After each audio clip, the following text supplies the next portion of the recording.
But if you look at this, Meghan Markle has been incredibly quiet about the birth, but mostly the pregnancy of these children. Everything has been shady. The one who's been blabbing and saying crazy things is Prince Harry. Why would you do that? That's not necessary. Meghan Markle just did it again, stood on stage, smiled into the spotlight, and dropped a story so dramatic it made Hollywood jealous. But here's the problem. The internet had receipts, and what she said doesn't add up. It sounds fake. Within hours, Candace Owens swooped in like a hawk spotting glitter and shredded Meghan's authentic comeback faster than you can say rebrand. Because when Meghan preaches truth while twisting timelines, even her fans start wondering what's actually real and what's just another perfectly lit fairy tale. The timing is extremely odd and the story is somewhat confusing, but I think we have to cover that. For someone who built a brand on owning her story, Meghan seems to have a new version every season. The Netflix version, the Oprah remix, and now the live stage reboot. It's like her life has turned into a PR choose-your-own adventure.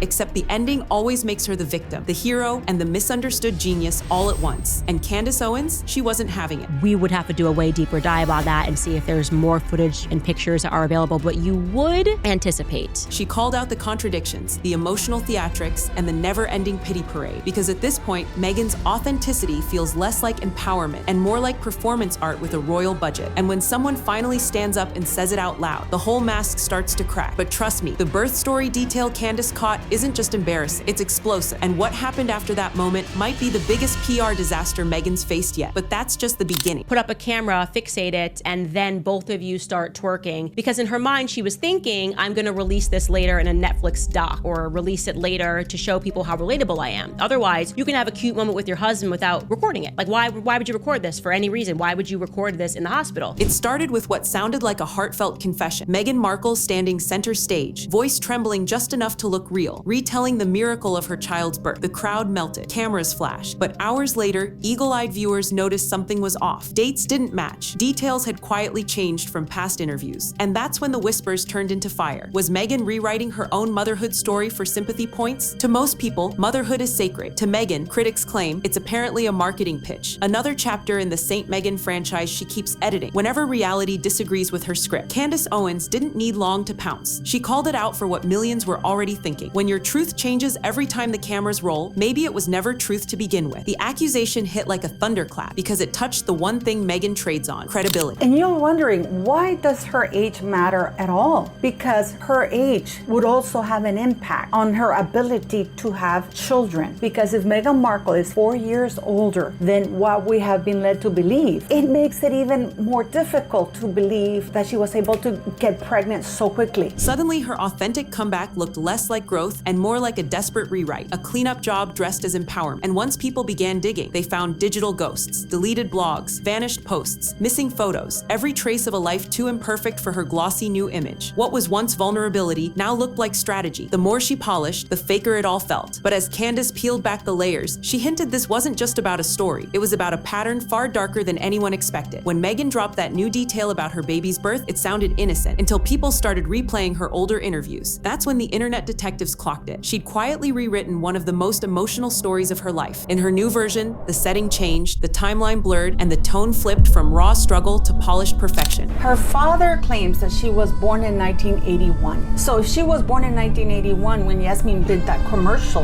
and like in 1997, she would have been 16 years of age, not 13. Suddenly, it wasn't a personal confession. It was PR theater dressed up as vulnerability. The contradiction hit social media like wildfire. Fans argued she simply misspoke. Critics said she got caught trying to sanitize the past again. But the timing was too perfect. Right when she's launching her reborn Meghan brand. To the public, it felt like deja vu. Another glossy moment that didn't match reality. And when Candace Owens entered the chat, she didn't mince words. She called out the inconsistency as proof Meghan wasn't telling her truth. She was selling it. That's what lit the fuse. What should have been a heartfelt speech turned into Exhibit A in a bigger narrative, Meghan manipulating emotion for applause. Every clip got dissected, every pause overanalyzed, every phrase spun as strategy. The audience realized they weren't watching a mother recalling her journey. They were watching an actress testing a script. And that's when Candace's next move, exposing the receipts, threatened to dismantle the entire authentic comeback Meghan had spent months crafting. When I was just 11 years old, I unknowingly and somehow accidentally became a female advocate. A pivotal moment reshaped my notion of what is possible. She claims that she was 13 years of age when she started to work for Humphrey Yogurt, in spite of the fact that for Yogurt has said that they have never employed anybody age 13. Candace Owens didn't tiptoe into this one. She stormed in like she'd been waiting for this exact moment. Within hours of Meghan's staged confession, Candace dropped a clip that spread like wildfire across X and YouTube. No hesitation, no sugarcoating. She called Meghan's narrative a soap opera of self-pity, tearing through the contradictions with surgical precision. What made it sting wasn't just the critique, it was the confidence. Candace wasn't speculating, she was documenting, pulling up archived clips, old statements, and side-by-side comparisons that exposed every shift in Meghan's story. She delivered it with that signature mix of outrage and amusement that makes people lean in. Her tone said, "I told you so," without needing to say it, and the audience loved it. Comments flooded in. Finally, someone said it. Candace just ended her. Receipts don't lie. Meghan's PR team couldn't keep up. One tweet from Candace was echoing louder than an entire Netflix special. But Owens didn't stop at the birth story lie. She zoomed out, connecting it to a bigger pattern of what she called image laundering, the slow, careful erasure of anything that doesn't fit Meghan's perfect victim persona. It wasn't just an attack, it was a dismantling. Candace turned a single inconsistency into a symbol of the larger facade. And when she hinted that the real truth was still to come, the internet collectively leaned forward, ready for the next blow that would leave Meghan's carefully curated empire trembling. I mean, everybody has seen that commercial. It clearly starts with, when I'm Meghan Markle, I'm 12 years old. So what is going on here? Why the secrecy around this woman's birth certificate? Why the mistakes in age that are so blatant for others? Once Candace ripped open that first thread, the whole fabric started unraveling. Every deleted photo, missing blog, and quietly edited interview began to look like part of a bigger operation, a digital spring cleaning of Meghan's past. The more people dug, the clearer the pattern became. Anything that showed cracks, contradictions, or unfiltered moments vanished. Her once casual Instagram captions, gone. Old friends who told inconvenient stories, unfollowed, erased, replaced with brand-safe allies. It was as if authenticity had a legal team. Meghan wasn't just rebranding, she was rewriting, one deletion at a time. Candace framed it perfectly. When someone keeps curating the evidence, maybe they're not evolving, maybe they're editing. And that line hit hard because it explained everything the public had been sensing for years. Meghan's version of realness felt suspiciously rehearsed, like every imperfection was a prop. What started as a single questionable story now looked like a calculated habit. Control the narrative, erase the inconvenient, and sell the polished version to the world. But Candace wasn't done exposing the pattern. She was about to connect it to something deeper, a mindset that could make Meghan's next authentic comeback her most dangerous one yet. Candace didn't just call out Meghan's actions. She dissected the mindset behind them. Her childhood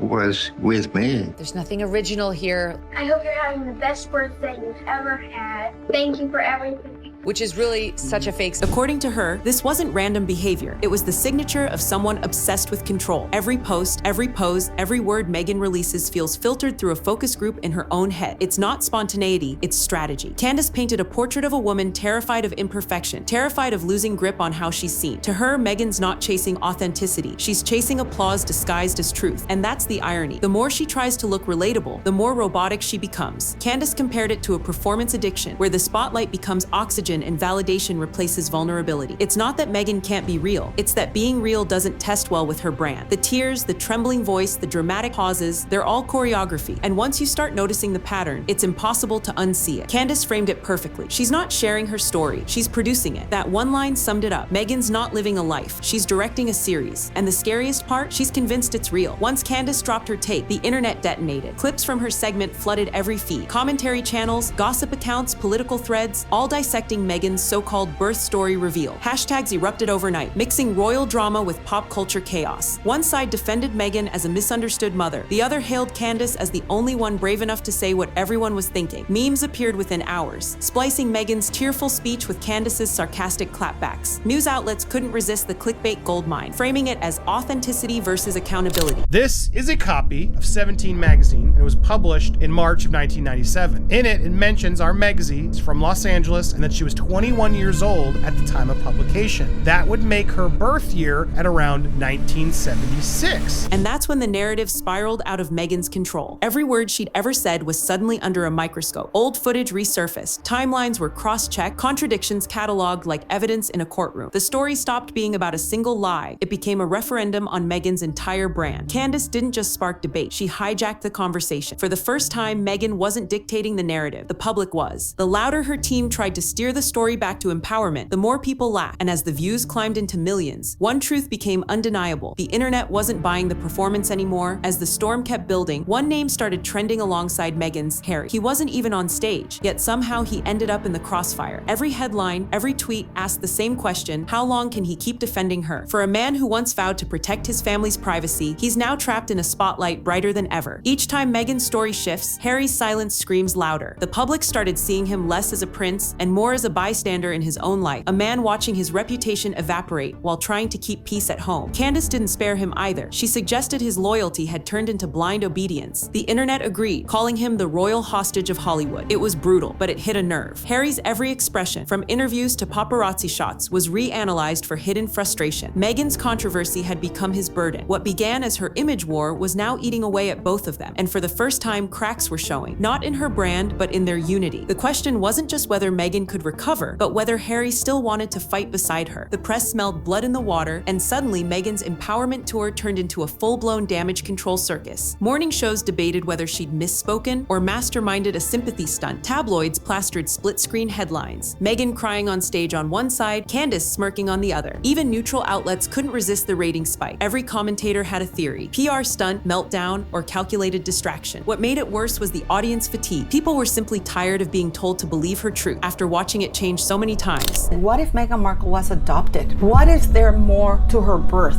than just her age? Could it be that she doesn't know her own age because she's been lied to by her father and mother? Could it be that's why Doria doesn't have a bond with Meghan Markle? Because what mother leaves her daughter when she's 3 or 4 years? Meanwhile, Candace kept the pressure on, using each new interview as fresh ammunition. She framed the chaos as proof that honesty still matters, while Meghan's team scrambled to reframe the narrative as another attack on women of color. The spin didn't land. Viewers weren't angry. They were amused, watching the once untouchable Duchess stumble through the same media maze she used to command. The contrast was cinematic, a self-styled truth-teller cornered by her own contradictions. And as the dust settled, one reality was impossible to ignore. Meghan had lost control of the story, and Candace now owned the spotlight she once ruled. And there it is, the so-called authentic comeback turned inside out for the world to see. Meghan's carefully scripted story might have earned applause on stage, but once the internet started connecting the dots, that spotlight got a whole lot harsher. Candace Owens didn't just criticize, she cracked open the illusion, and now the fallout isn't just personal, it's strategic. The brand Meghan built on relatability is wobbling, and this time not even her Hollywood allies can spin it fast enough. But if you think this was brutal, wait until you see what came next, because two media heavyweights took that same royal drama and turned it into a public autopsy. They didn't just question her narrative, they tore apart the entire royal rebellion, calling out the hypocrisy, the privilege, and the endless victim playing that's now impossible to hide. It's sharper, meaner, and far more unforgiving, the kind of commentary that makes even Meghan's defenders go silent. If you think this Candace takedown was explosive, you haven't seen anything yet. So before you scroll, go check out our previous deep dive, the one where those two media titans dismantled the Sussex PR machine piece by piece. Trust me, it's unfiltered chaos you need to see to believe. You're watching Star Spotlight, where the shine fades, the truth burns, and the masks finally slip. Because here, we don't chase celebrity, we expose it. What you're about to watch mirrors how this story has circulated publicly.